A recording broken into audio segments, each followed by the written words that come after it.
அனைவருக்கும் வணக்கம். Welcome to astro மனிதர் 360 சேனல். நாம் இன்று பார்க்க இருக்கின்ற தலைப்பு, விஜய் அவர்கள் அரசியலில் நீடிப்பாரா?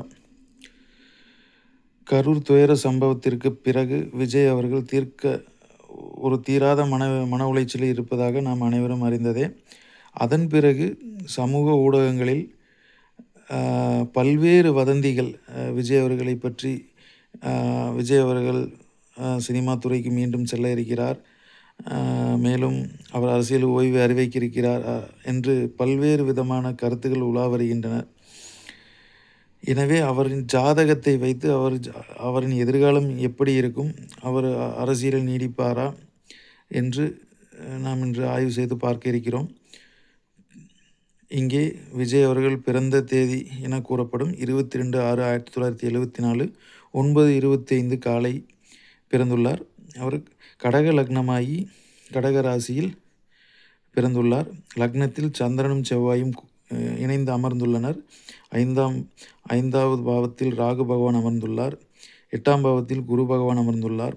11இல் ஆட்சி பெற்ற சுக்கிரனோடு கேது இணைந்துள்ளார்.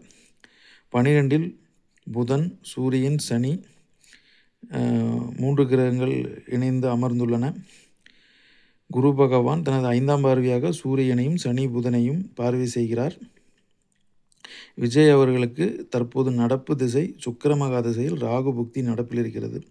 சுக்கிர பகவான் 11இலே அமர்ந்து திசை நடத்தி கொண்டிருக்கிறார். பொதுவாக கடக லக்னத்திற்கு சுக்கிரன் 11இல் ஆட்சி பெற்று கேதுவோடு இணைவது ஒரு நல்ல பலனை நிச்சயம் தரும். அரசியல் வாழ்க்கைக்கு பெரும் பாதகத்தை செய்யாது. பொதுவாக 5ஆம் பாவத்தோடு 11ஆம் அதிபதி தொடர்பை பெறுவது நல்ல பலன்களையே நிச்சயம் தரும். 5ஆம் இடமும் 11ஆம் இடமும் தொடர்பு கொள்வதால் சுக்கிர திசை மிக பெரும் அளவில் அவருக்கு தீங்கை செய்யாது. சிறு சிறு குழப்பங்கள், சிறு சிறு பிரச்சனைகள் வந்து போலாமே தவிர அவரின் எதிர்காலம் அவரது ஒரு அரசியல் செல்வாக்கு, மக்களிடையே இருக்கும் செல்வாக்கு, ஒரு ஆளுமை என்றுமே அவருக்கு ஒரு பெரும் ஒரு பாதகமாய் நடக்கப் போவதில்லை. எனவே தற்பொழுது அரசியல் ரீதியான கிரகங்கள் என்னவென்றால், குரு, செவ்வாய், சூரியன், 3 கிரகங்கள் தவிர்க்க முடியாத ஒரு முக்கியத்துவம் பெறுகிறது அரசியலில்.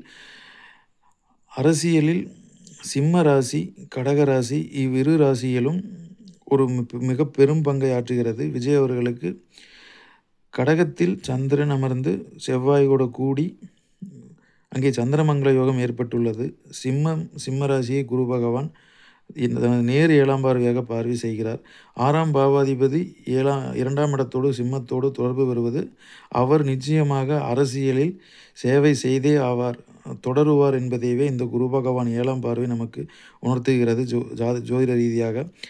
மேலும் 12இல் சூரியன், சனி, புதன் இம்முக்கூட்டு கிரக இணைவை குரு பகவான் தனது 5ஆம் பார்வையால் தொடர்பு கொள்கிறார். எனவே 12ஆம் பாவமும் வலுத்து இங்கே 6ஆம் பாவம் சமூக சேவை என்று கூறப்படுகிற 6ஆம் பாவத்தோடு தொடர்பு பெற்று விஜய் அவர்களின் பொது வாழ்க்கை மேலும் நீட்டிக்கப்படுகிறது. அரசியல் பொது வாழ்க்கை நீட்டிக்கப்படுகிறது. அவர் அரசியல் வாழ்க்கையிலிருந்து விலகி செல்ல சாத்தியக்கூறு என்பது நிச்சயமாக இல்லை. இவர் அரசியலில் நிச்சயம் நீடிப்பார்.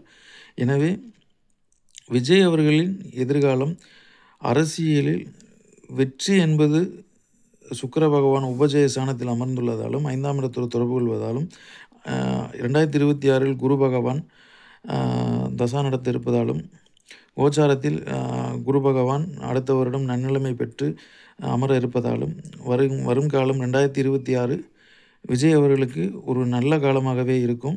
சிறு சிறு விமர்சனங்களையும் தாண்டி அவர் மக்கள் செல்வாக்கை மேலும் பெற இருக்கிறார் என்பதே இவரது ஜாதகம் இங்கே உணர்த்துகிறது.